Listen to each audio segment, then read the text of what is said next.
우리에게 주시는 하나님 말씀 보겠습니다. 구약 성경 사무엘하 5장 17절로 25절입니다. 417페이지입니다.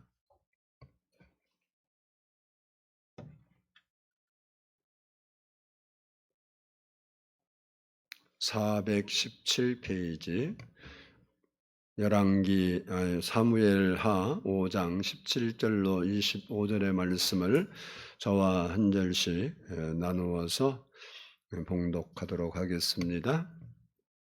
17절 제가 봉독에 올립니다. 이스라엘이 다윗에게 기름을 부어 이스라엘 왕으로 삼았다 함을 블레셋 사람들이 듣고 블레셋 사람들이 다윗을 찾으러 다 올라오매 다윗이 듣고 요새로 나가니라. 블레셋 사람들이 이미 이르러 르바임 골짜기에 가득한지라. 다윗이 여호와께 여쭈어 이르되 내가 블레셋 사람에게로 올라가리이까 여호와께서 그들을 내 손에 넘기시겠나니까 하니 여호와께서 다윗에게 말씀하시되 올라가라 내가 반드시 블레셋 사람을 내 손에 넘기리라 하신지라.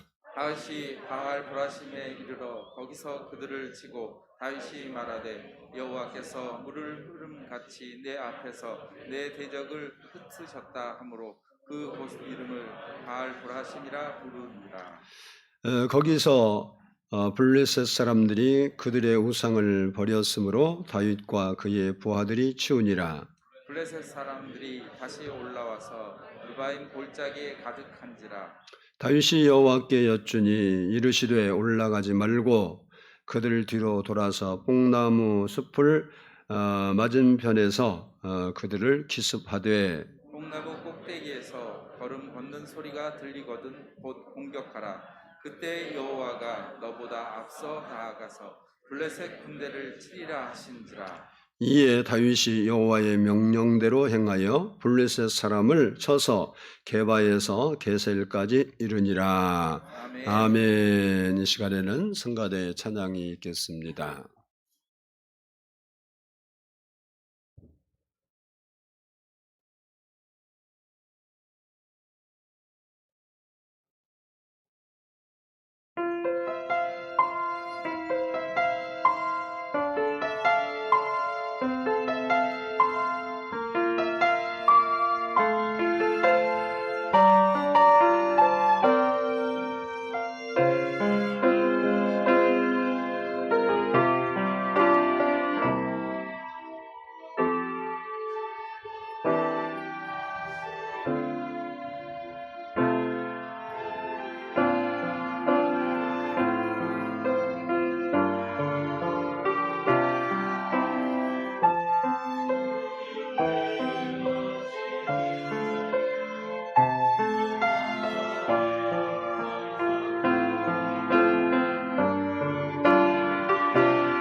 기도드리겠습니다.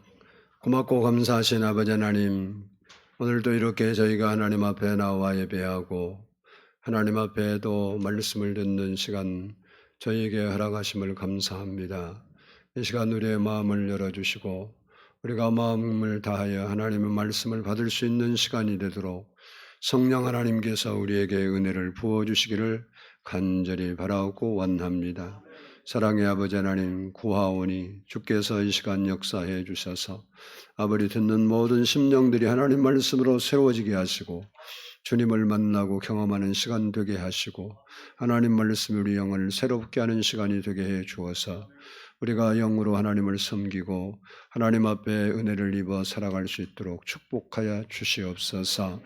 아버지 하나님께서 우리의 모든 허물과 죄악을 예수 피로 씻어주시고 우리 마음에 정결한 마음 주시고 열린 마음 주셔서 하나님의 말씀이 우리 마음에 심기운 바가 되고 30배, 60배, 100배의 결실을 맺을 수 있도록 도와주시옵소서. 우리와 늘 함께하신 하나님 앞에 감사를 올려드리오며 우리 구주 예수 그리스도의 이름으로 감사하며 기도드리옵나이다. 아멘. 할렐루야. 우리 옆 사람과 한번 인사합니다. 사랑합니다. 축복합니다. 우리 따라서 한번 합시다. 문제를 쉽게 푸는 법. 우리가 생활하고 있는 삶의 현장은 끊임없이 어렵고 힘든 문제들이 다가옵니다. 그래서 그런 문제들 때문에 사람들이 힘들게 사는 경우가 많이 있습니다. 가난과 질병 그리고 직장과 사업장에서 발생하는 크고 작은 문제들 때문에 하루하루가 힘들게 살아가는 그런 분들이 많이 있습니다. 그런데 중요한 것은 문제가 크냐 적냐가 아니라 푸느냐 못 푸느냐가 문제입니다. 아무리 큰 문제라도 풀려지버리면 그것은 아무런 문제가 되지 않습니다. 하지만 작은 문제처럼 여겨지는 것도 풀리지 않으면 큰 문제가 되는 겁니다. 그런 의미에서 볼 때 문제가 크냐 적냐를 떠나서 어떻게 그 문제를 빨리 풀어내느냐 이것이 가장 중요한 문제가 됩니다. 그런데 이런 문제들을 우리가 쉽게 푸는 방법이 있습니다. 그 방법을 오늘은 살펴보면서 제가 알려드리려고 그럽니다. 오늘 본문은 다윗이 이스라엘 왕이 되어서 첫 번째로 아주 힘든 문제를 만나게 됐는데 그 문제를 풀어가는 과정을 우리에게 소개하고 있습니다. 그 과정은 우리가 살면서 당면한 문제들을 어떻게 하면 쉽게 풀 수 있는가를 가르쳐주는 방법이기도 합니다. 다윗이 골리앗과 전투에서 승리한 후에 여인들이 너무 좋아서 청화를 합니다. 사울이 죽인 자는 천천히요, 다윗은 만만히로다. 이렇게 전승을 축하한 그 축하를 받은 후로 다윗이 사울 왕의 정적이 되어서 사울 왕에게 쫓겨다닙니다. 그래서 죽을 고비도 많이 넘기고 숱한 어려움을 겪었습니다. 그러다가 블레셋이 쳐들어와서 사울 왕이 그의 모든 군사들과 전쟁터에 나갔다가 그 전쟁에서 사울 왕뿐만 아니라 그의 아들들이 다 전사를 하게 됩니다. 그래서 그 뒤를 이어서 다윗이 2대 왕으로 이렇게 즉위를 하게 됐는데 이 소식이 근동에 이제 전파되니까 숙적했던 블레셋 사람들이 그것을 알고 다윗을 없애려고 전군을 이끌고 이제 공격해 온 것이 오늘 본문의 말씀입니다. 다윗은 이렇게 블레셋 사람들이 초창기에 빨리 없애려고 한 이유가 왜 그러냐? 블레셋에 굉장히 위험한 인물이었고 위협적인 인물이었고 또 그들 속에는 배신감도 있고 그래서 그렇습니다. 그들이 영웅으로 떠받들었던 골리앗을 쓰러뜨린가 하면 또 그동안 여러 번 전투에서 이 다윗이 출전한 부대는 항상 블레셋에서 이겼습니다. 이게 그들에게 위협적인 존재가 된 겁니다. 뿐만 아니라 사울 왕이 너무 다윗을 잡아 죽이려고 하니까 이스라엘 땅에 있을 곳이 없어서 블레셋 나라에 가서 그 5방백 중 한 왕인 아기스라는 왕 밑에 가서 거기서 그가 수하 장수로 지낸 적이 있습니다. 그런데 그런 그가 어느 날 갑자기 이스라엘 왕이 되었다고 하니까 블레셋 사람으로서는 상당히 당혹스럽고 그리고 아기스 왕은 다윗이 그랬거든요. 평생 당신 섬기겠다 그랬는데 뭐 왕이 되었다 그러니까 이거 배신자 아니에요? 배신도 느끼고 또 위협적인 인물도 되고 그러니까 초장의 싹스를 없애자. 그래서 전군을 이끌고 전쟁을 일으킨 겁니다. 그러면 다윗이 전쟁이라는 엄청난 문제를 놓고 어떻게 풀어가는지를 우리가 좀 살펴보면서 그 방법은 우리의 문제를 풀 수 있는, 우리 문제를 쉽게 해결할 수 있는 길이 되기도 합니다. 그런 지혜를 얻는 여러분들이 되기를 축복합니다. 먼저는 한번 따라서 합시다. 다윗은 하나님께 기도로 여쭈었다. 우리 19절을 한번 보겠습니다. 19절 말씀 시작. 다윗이 여호와께 여쭈어 이르되 내가 블레셋 사람에게로 올라가리이까 여호와께서 그들을 내 손에 넘기시겠나이까 하니 여호와께서 다윗에게 말씀하시되 올라가라 내가 반드시 블레셋 사람을 내 손에 넘기리라 하신지라. 아멘. 여기에 다윗이 여호와께 여쭙단 말이 무슨 말이겠어요? 하나님께 기도했다. 즉 하나님의 뜻이 무엇인지 알기 위해서 하나님께 기도한 겁니다. 다윗이 왕이 되었다는 소식을 듣고 그들이 쳐들어왔는데 오늘 본문 18절을 보면 블레셋 사람들이 이미 이르러 느바임 골짜기에 가득한지라. 그러니까 그 숫자가 얼마나 많은지를 우리에게 보여주고 있는데 용맹스러운 다윗이라 할지라도 그 많은 군사를 보면서 위협을 느끼지 않을 수 없었을 것입니다. 그런 위협을 느낀 다윗이 하나님의 도우심을 요청하고 하나님의 뜻을 알기 위해서 하나님 앞에 엎드려 기도했다는 것입니다. 그리고 하나님께서 그에게 말씀하신 대로 올라가서 전쟁을 해서 승리를 한 겁니다. 그들이 아마 다윗이 그렇게 급하게 자기들을 공격해 올 거라고 생각을 못했을 거예요. 자기들이 숫자가 많으니까 방비하고 있겠지 그랬는데 갑자기 쳐들어가서 쳐부시니까 뭐 후퇴하고 좀 많은 사람이 희생하고 그랬는데 그들이 그랬다고 물러설 수가 없잖아요. 그래서 군사를 재정비해서 다시 쳐들어온 거예요. 그때 다윗은 또 하나님께 엎드려서 기도로 여쭈었습니다. 생각해보면 다윗은 전쟁의 용사입니다. 뿐만 아니라 전략에도 아주 전술에도 뛰어났습니다. 그리고 1차전에서 하나님 말씀대로 순종해서 승리를 했기 때문에 그 많은 군사를 물리쳤기 때문에 지금 어떻게 해요? 자신감도 충만했을 겁니다. 그런데도 불구하고 다윗이 자기 생각대로 전쟁을 수행하지 아니하고 그가 하나님께 다시 여쭈었다는 거예요. 이것이 승리의 비결입니다. 성경을 보면 여호수아라는 위대한 지도자가 있는데 그 여호수아가 여리고성을 점령할 때 하나님의 말씀, 하나님이 주신 말씀대로 순종해서 점령을 했습니다. 그리고 그 옆에 있는 아이성을 이제 점령하기 위해서 전쟁을 하면서 여호와께 묻지 아니했습니다. 기도하지 아니하고 3,000명 데리고 올라갔다가 패전을 하고 말았습니다. 여호수아가 너무 답답하니까 패전하고 와서 무릎 꿇고 회개하면서 하루 종일 왜 이런 일이 일어났을까 기도했을 때 하나님께서 그에게 아간 문제를 알려줬습니다. 너희가 죄를 졌기 때문이라.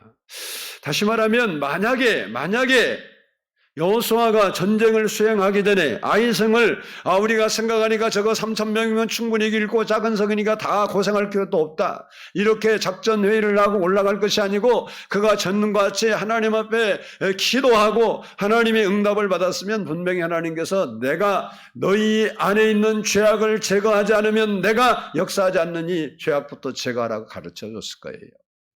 그러면 그들이 나중에 했던 것처럼 악안을 드러내고 그 문제를 해결했으면 아이성 전투에서 실패할 일이 전혀 없었다는 겁니다.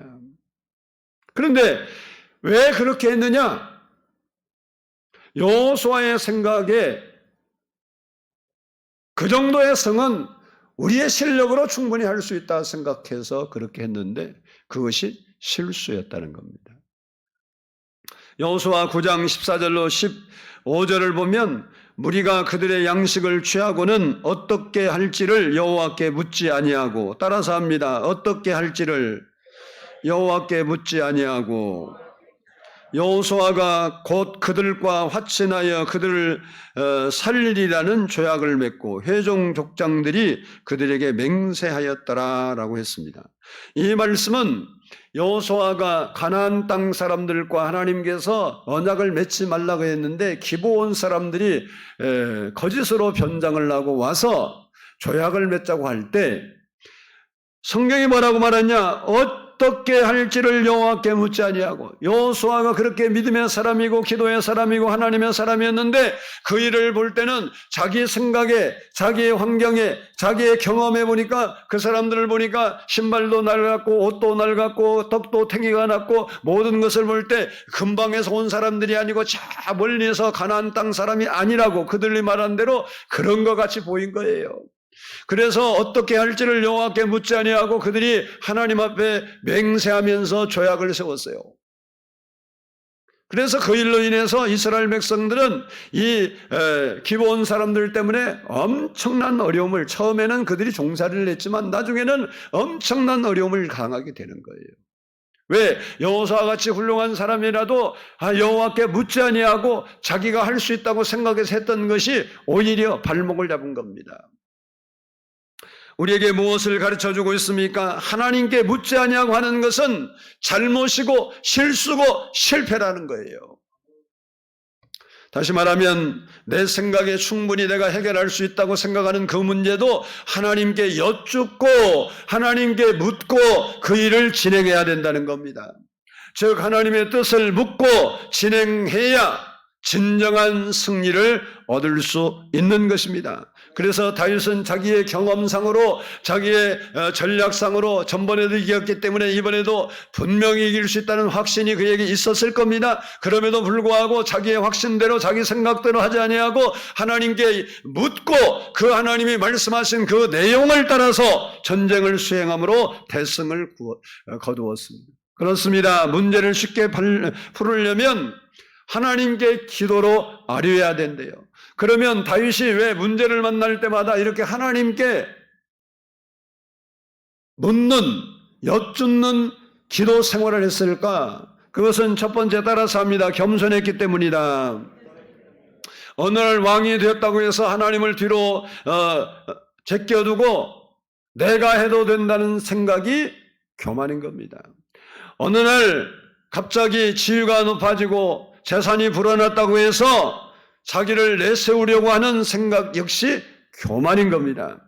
내 목소리가 커지면 하나님의 소리가 안 들립니다. 내 마음이 심란하고 복잡하면, 어지러우면 세미한 하나님의 음성을 들을 수가 없는 것입니다. 다윗은 자기를 낮추고 자기의 행동을 멈추고 그리고 하나님이 뭐라고 말씀하신지를 듣기 위해서, 귀 기울이기 위해서, 그 말씀을 따라 순종하기 위해서 그는 하나님께 엎드려 기도하며 여쭈었던 것입니다. 그가 왕인데, 내가 왕인데 내가 할 수 있어, 그런 생각 가졌으면 그렇게 하지 않아요. 근데 하나님 앞에 겸손했기 때문에 그는 항상 하나님께 의지하여 하나님께 여쭙는 생활을 했던 것입니다. 두 번째는 따라서 합시다. 절대신앙이었다. 다윗은 거의 평생을 전쟁터를 누빈 전쟁 용사였고 아주 그는 싸운 군인이었습니다.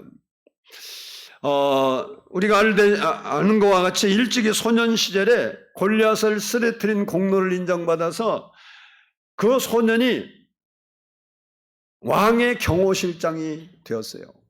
그러면서 전쟁이 일어날 때마다 그가 앞장서서 블레셋과 전쟁을 했어요. 그때마다 승리를 하면서 그가 전쟁의 경험을 쌓았고 전투의 경험을 쌓았고 그러면서 전쟁을 어떻게 하면 이긴다는 노하우가 생겼어요. 그럼에도 불구하고 그는 자신의 용맹이나 자신의 지략이나 자신의 경험을 유보하고 하나님께 먼저 무릎을 꿇고 여쭈었다는 것이 중요한 거예요. 그는 그 수많은 전쟁을 했기 때문에 어떻게 해야 이기고 적군을 어떻게 해야 섬멸하는지를 알고 있었고 그런 승리의 장수였음에도 불구하고 자기의 지략이나 자기의 경험이나 자기의 어떤 것을 가지고 그의 문제를 풀어가려고 하지 않고 먼저 하나님께 겸손히 엎드려 기도하고 여호와께 여쭙고 그 음성을 듣고 하나님의 뜻을 분별해서 그가 행했기 때문에 전쟁에서 승리할 수 있었던 것입니다.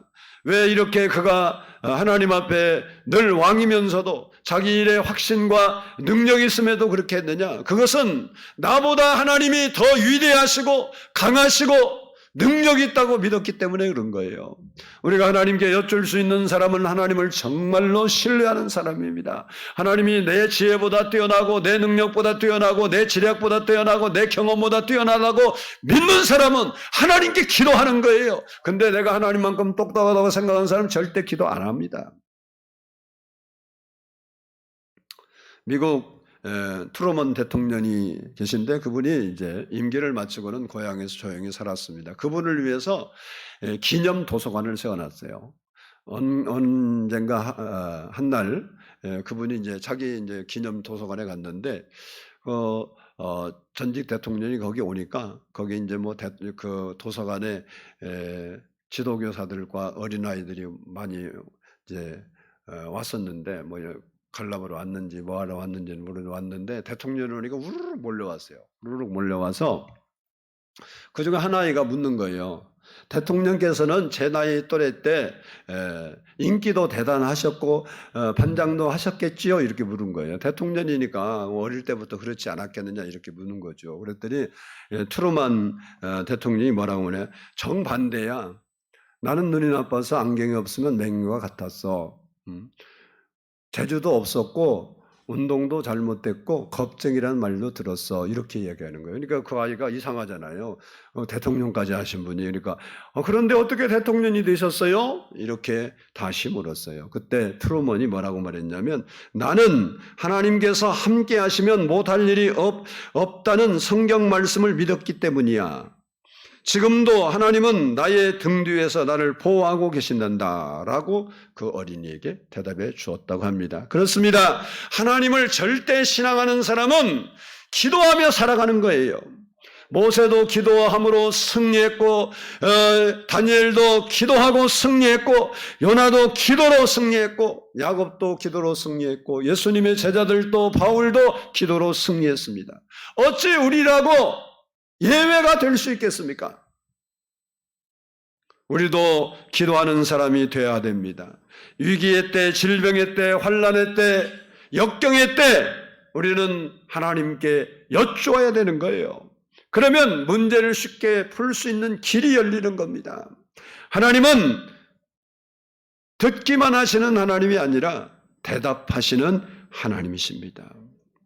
우리가 하나님이 응답하실 줄 믿고 기도하면 응답하는 거예요. 오늘 본문 19절을 보면 여호와께서 다윗에게 말씀하시되 올라가라 그랬고 23절을 보면 올라가지 말라 그렇게 말씀하고 있습니다. 다윗이 2번 물었는데 다 대답했습니다. 대답하시는 하나님을 믿고 우리는 기도해야 돼요. 그러면 감동으로 하나님 말씀으로 때로는 음성으로 꿈으로 환상으로 여러 가지 방법으로 하나님께서 자기의 뜻을 우리에게 분명히 알려주시는 거예요. 그래서 여러분이 문제를 쉽게 풀고 싶걸랑 문제가 없는 사람은 세상에 하나도 없어요.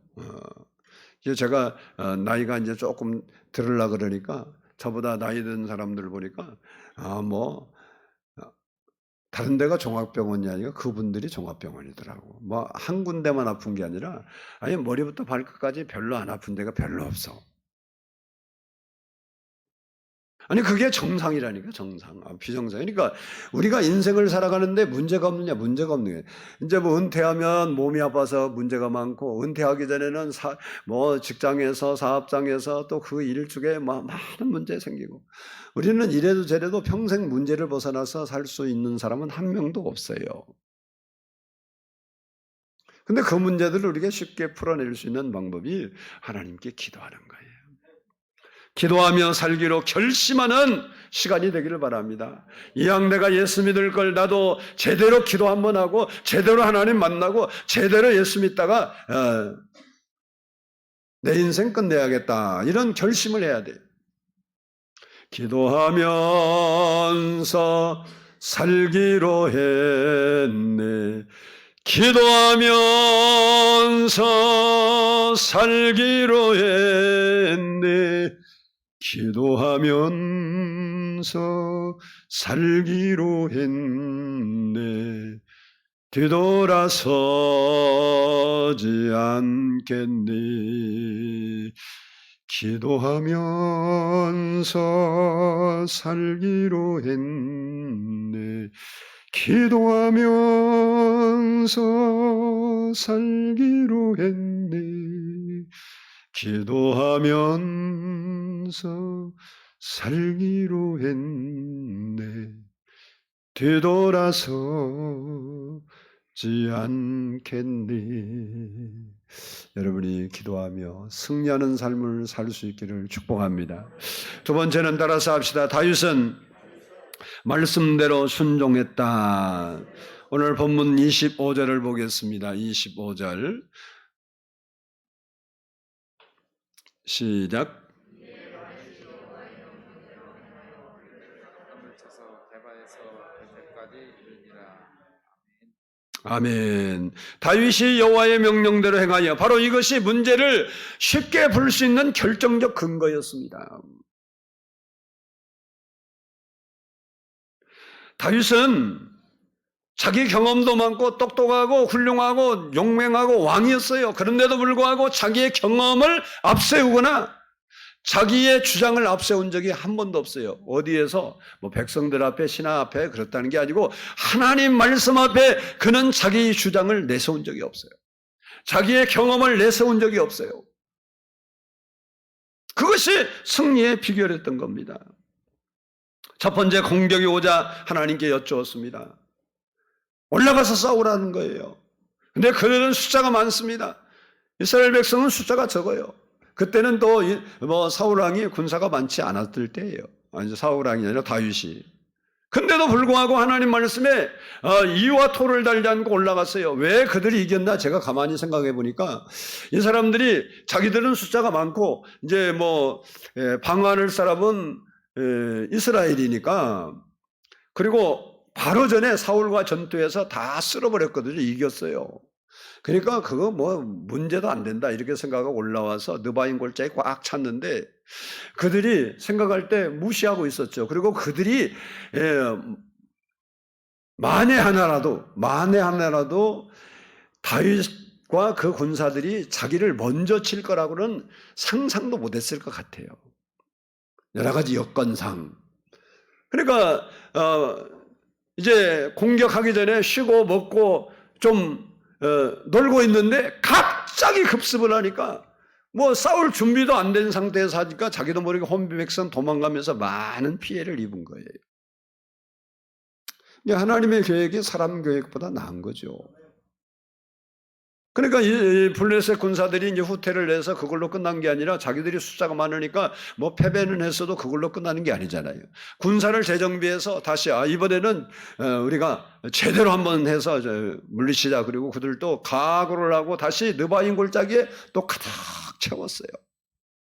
러시아가 전사에서 사람 모자라면 동원령 내려갖고 군사 더 모집해서 또 갖다 채우잖아요. 이것처럼 그들도 다 또 해서 또 채워놨어. 그때 또 두 번째 공격을 오니까 다윗이 기도했어요. 하나님 이번에 또 올라왔는데 어떻게 할까요? 그렇게 여쭈었더니 하나님께서 이번에는 올라가지 말라는 거예요. 왜 그랬을까요? 그들이 한번 패했으니까 지금은 이 경계 근무 철저하고 또 올지 모르니까 준비하자 그래서 철저히 준비하고 있는데 올라가면 자기들이 당할 거 아니에요. 사람은 용기가 충만해서 이번에도 전번같이 이길 수 있을 거다 올라갈 수도 있는데 하나님은 올라가지 말래. 그리고 그들 뒤로 숨어서 뽕나무 숲을 할 때 숨어 있다가 뽕나무 꼭대기에서 발자국 소리가 나걸랑 그때 공격해라. 그러면 너희가 이길 것이다. 이렇게 응답한 거예요. 그러니까 그런 말씀을 듣고 다윗은 거기에 토를 안 달아요. 하나님, 뽕나무 꼭대기에서 어떻게 발걸음 소리가 나요? 어떻게 제가 구분할 수 있어요? 그게 말이 돼요? 뭐 토가 없어, 토가. 우리는 하나님이 감동을 주고 깨닫게 하면 그 말씀에 대해 토를 달았어. 자기 생각을. 이 맞기는 맞는 것 같은데 지금 현실이 어쩌고 저쩌고 저쩌고 저쩌고 자꾸 이야기했으니까 하나님 역사를 못해.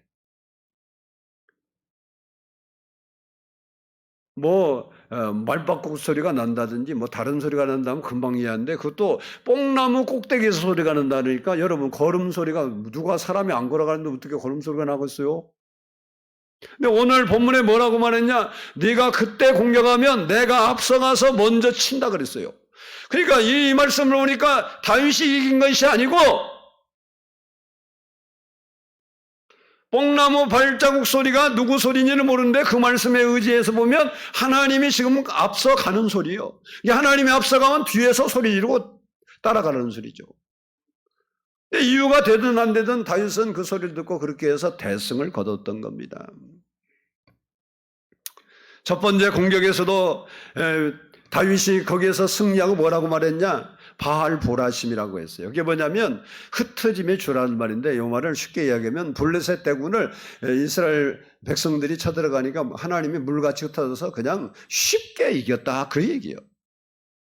하나님은 우리가 기도하고 하나님 말씀대로 순종하고 어떤 일을 행할 때 그와 같은 역사, 승리케 하는 역사, 그리고 이기게 하는 역사를 우리에게 주신다는 거예요. 그리고 그분을 의지하고 나갈 때 그분에게 기도하고 묻지 않고 나갈 때는 내 힘과 내 능력과 내 경험과 내 지식으로 하는 거지만 하나님의 응답을 받고 하면 하나님이 나보다 앞서 행하셔서 그 일을 해결하신다는 거예요. 사람의 눈에는 보이지 않지만 하나님이 먼저 가서 그들의 마음을 다 녹여. 그래서 기드온 300 용사 사건 때 보면 하나님께서 32,000명 모아놨는데 나팔 불어서 너무 많으니까 다 보내래. 이렇게 보내고 저렇게 보내니까 300명 남았어. 그냥 기드온이 아무리 하나님을 신뢰해도 지금 걱정이 태산이에요.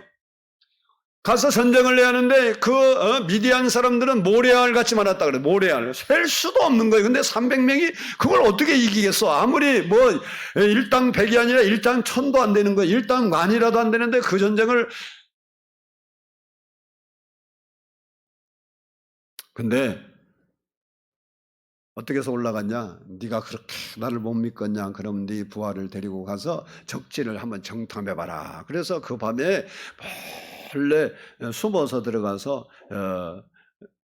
정탐을 하는데 텐트 안에서 소리들이 들려. 그래서 가만히 들으니까 보리떡 하나가 굴러 들어와서 우리 다 망했다 그러면 그게 기드온이다. 자기들끼리 막 그런 얘기를 하는 거야. 아하, 하나님 벌써 역사하구나. 그래갖고 가갖고 소리 지른 것밖에 없는데 이겼어요. 왜 그랬어요? 하나님이 그들의 마음을 물 흩듯 다 흩어놔서 그들이 누가 적인지도 몰라. 왜 당황하고 어떻게 여러분도 살다 보면 당황한 일이 있으면 정신이 없죠. 그거 못 놓은지 못 빠뜨리는지도 몰라. 누가 아군이 적군인지도 몰라. 자기들끼리 싸워서 다 죽었어. 왜 그랬을까요? 하나님이 앞서가서 행하서 하나님은 눈에 보이지 않지만 그분이 그 환경에 가서 역사하니까 하나님이 역사하더라. 사람의 마음을 감동할 사람 감동하고 바꿀 사람 바꾸고 그래서 하나님이 일이 되게 하셨다. 그런 얘기예요. 여러분 바로 하나님 말씀에 순종하는 것이 승리의 비결이고 문제를 쉽게 푸는 비결이라는 것을 우리가 꼭 기억해야 돼요. 만일 다윗이요 하나님께 기도하지 않고 응답을 받지 않고 그리고 그 전쟁에 나갔으면 전력상 이길 수 있는 확률도 없지만 만약 이길 수 있다 해도 이스라엘 병사들을 많은 사람이 죽어야 했고 이겨도 겨우 이겼을 거예요. 그런데 하나님께 기도하고 여쭙고 하나님의 말씀을 따라서 그 전쟁을 수행했더니 하나님께서 앞서가심으로 말미암아 물을 흩음과 같이 쉽게 이겼다는 거예요. 이처럼 기도와 순종이 문제를 쉽게 푸는 열쇠입니다. 우리의 인생을 내가 살아갔는데 내 힘으로만 살고 내 지혜로만 살고 내 능력으로만 사는 사람이 있어요. 그 사람이 세상을 못 살아갔냐? 살아가는 거예요. 문제를 못 푸느냐? 풀어요. 물론 어떤 문제는 풀 수 있는 문제도 있고 풀 수 없는 문제도 있지만 일반적으로 풀면서 살아가는 거예요. 그러나 하나님이 나와 함께 하시고 하나님 말씀에 순종하면서 하나님이 내 앞에 행하시면 다른 사람이 10배 힘들 거 한 배도 안 힘들고 그 문제가 해결된다 그 소리예요. 주경신학자인 베이커 목사님이 이런 말을 했어요. 순종이란 하나님이 돌담을 뛰어넘어가라 명령하시면 그대로 하는 것이다.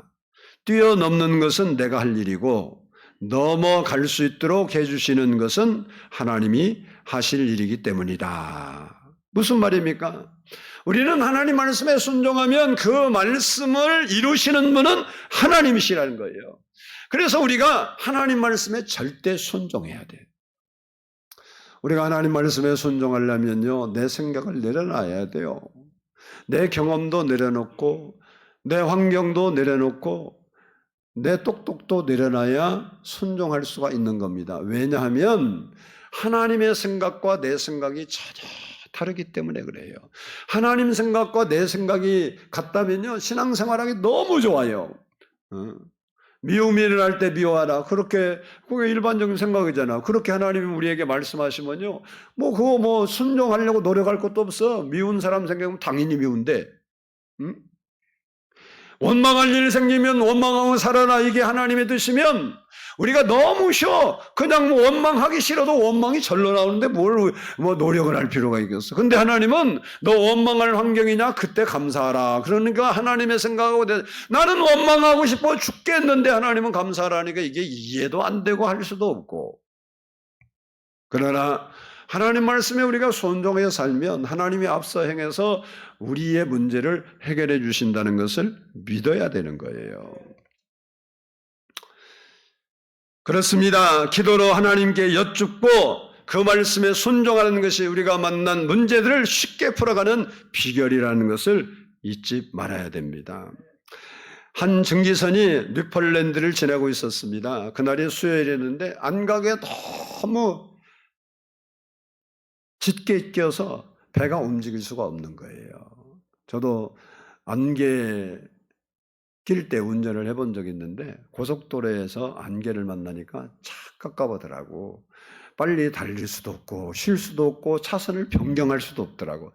진짜 50m가 아니라 한 30m도 안 보이는 것 같아요. 서해안 고속도로 타고 가다 그랬는데 쌍라이트 다 켰는데도 앞에서 불빛만 반짝반짝하지 잘 안 보여요. 그것도 희미해서 좀 가까이 가면 보이고.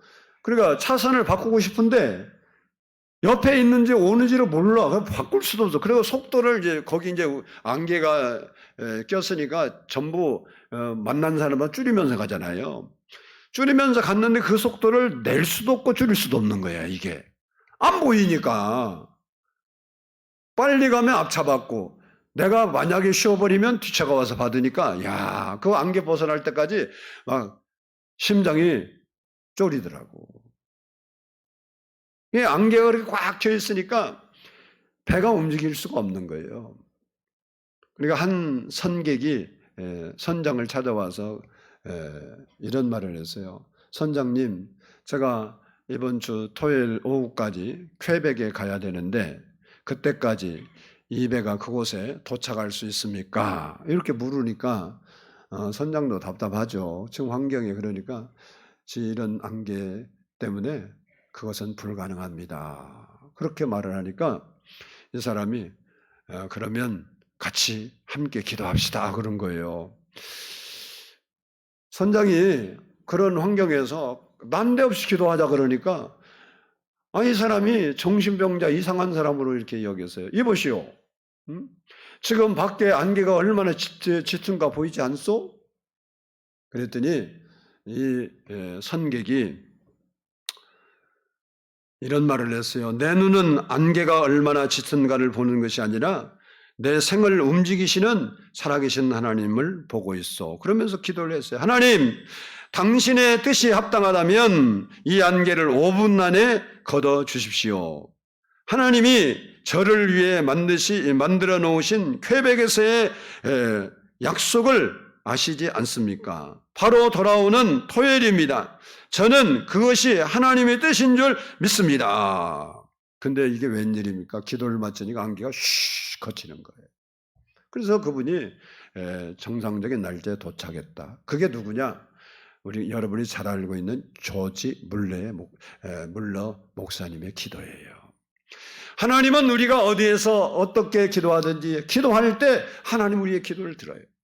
제가 갑자기 생각나는데 제가 중국을 한번 갔었는데 중국 갔더니 뭐 이름도 몰라요. 나는 그런 거 기억이 잘 안 나서 무슨 산 올라가는데 높은 산이더라. 멋있는 산이라 그래. 근데 거기 갔는데 안개가 꽉 차갖고 중간까지 차갖고 아무것도 안 보여. 올라갔는데. 그래서 거기는 항상 그렇게 안개가 많고 안개 거칠 때가 별로 없다고 그러더라고요. 이게 안개 거치면 그게 이제 아름다운 광경을 보는데 그러면 운이 좋은 거지. 백두산도 그렇다고 그러더라고. 백두산도 1년 내내 올라가는데 그 화창한 날씨에 그 천지를 보기가 그렇게 어렵다고 그러더라고. 근데 그 소리를 해요. 근데 가보니까 아무것도 안 보여. 안개가 껴갖고 앞에 산들이 가까운 데만 보이고. 그럼 오기는 왔는데 다시 올 시간도 없잖아요. 그래서 이렇게 올라가면서 하나님, 안개 때문에 하나도 못 보네요. 안개 좀 걷어주시면 안 되고 기도하고 조금 올라갔다 내렸더니요 막 안개가 거치더라고요. 보고 왔어요 진짜로. 내가 기도해서 안개가 거쳤다 그 얘기가 아니고 하나님은 우리가 필요할 때 기도하면 들으신다 그 소리예요. 왜 우리가 현실 속에 하나님을 인정하고 그분에게 묻고 그분에게 기도를 안 하냐 이 소리예요. 그거 한다고 기도한다고 들고 하니 우연히 거칠 수도 있고, 기도해서 거치죠. 그건 뭔 상관이에요. 나는 내가 기도를 했으니까 하나님이 기도 듣고 했다고 나는 믿는 거고, 다른 사람들은 그 시간대 우연히 거쳤다고 생각하는 건 자기 마음이니까 누가 맞다고 뭘 할 거 없어. 자기 믿음대로 사는 거지. 그러니까 사람이 하나님의 역사에도 어떤 사람 우연이라면 우연이요. 하나님의 역사라면 역사고. 근데 우리가 믿음의 눈으로 볼 수 있는 사람은 하나님의 역사를 볼 수 있는 거예요. 그러면 그 역사를 우리가 기도하며 살다 보면 수도 없이 경험할 수 있는 거라고. 바라기는 여러분이 기도하고 순종하는 사람이 되어서 오늘 다윗이 그 엄청난 문제를 쉽게 풀어내버린 것처럼 여러분 인생에 이런 크고 작은 문제들도 하나님 앞에 엎드려 무릎 꿇고 기도하고 여쭙는 그런 신앙생활을 하고 하나님 말씀이 감동을 주고 여러분에게 깨달음을 주고 여러분이 응답하시면 그 말이 내 말에 좀 맞지 않고 이해가 안 돼도 순종하는 여러분 되어서 여러분도 문제를 쉽게 풀어낼 수 있는 그런 지혜로운 삶을 사는 우리 성도들이 되기를 축복합니다. 우리 말씀을 생각하면서 오늘 집을 나서기 전 우리 한번 기도하고 마치겠습니다. 찬송하고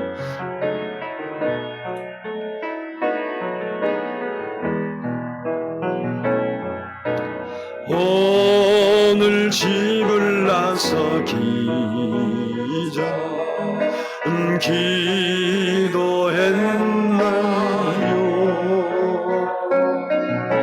오늘 받은 종이에 기도했나요?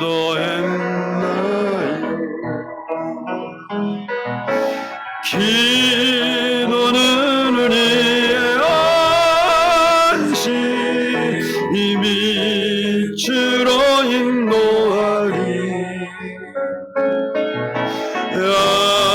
아비 강감할 때 기도 잊지 마시오. 마음에 불이 가득 찰 때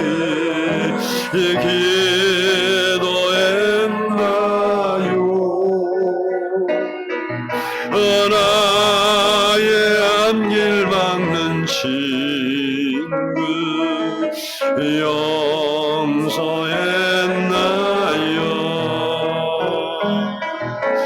기도는 우리의 안식 이미 주로 인도하리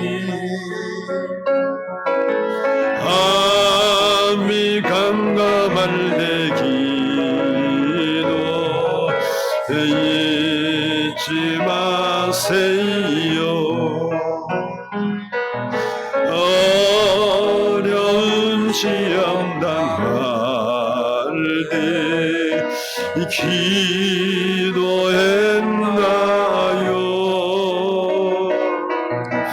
주가 함께 당하시면 능히 이기리 기도는 우리의 안식 이미 주로 인도하리 암이 감감할 때 기도 잊지 마세요 나의 일생 다가도록 기도하리라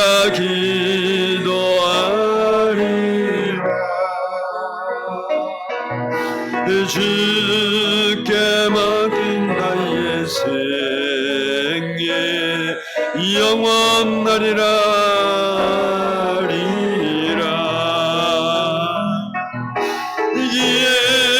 기도는 우리의 안식 이미 주로 인도하리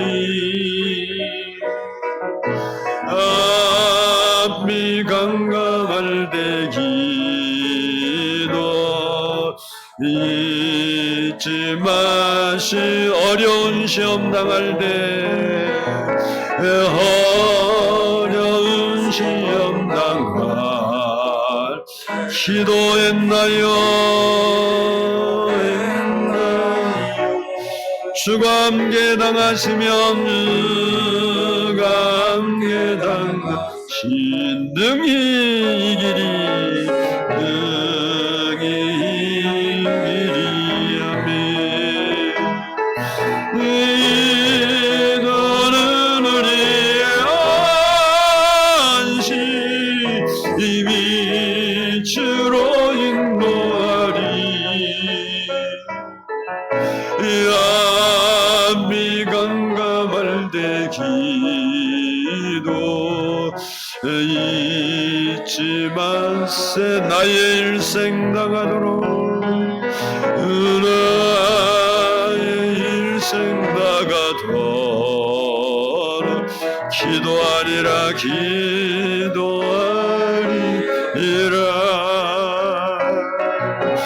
주께 맡긴 나의 생애 영원하리 아멘 아멘 기도는 우리의 안식 이미 주로 인도하리 암이 감감할 때 기도 잊지 마세요 우리 함께 기도합니다.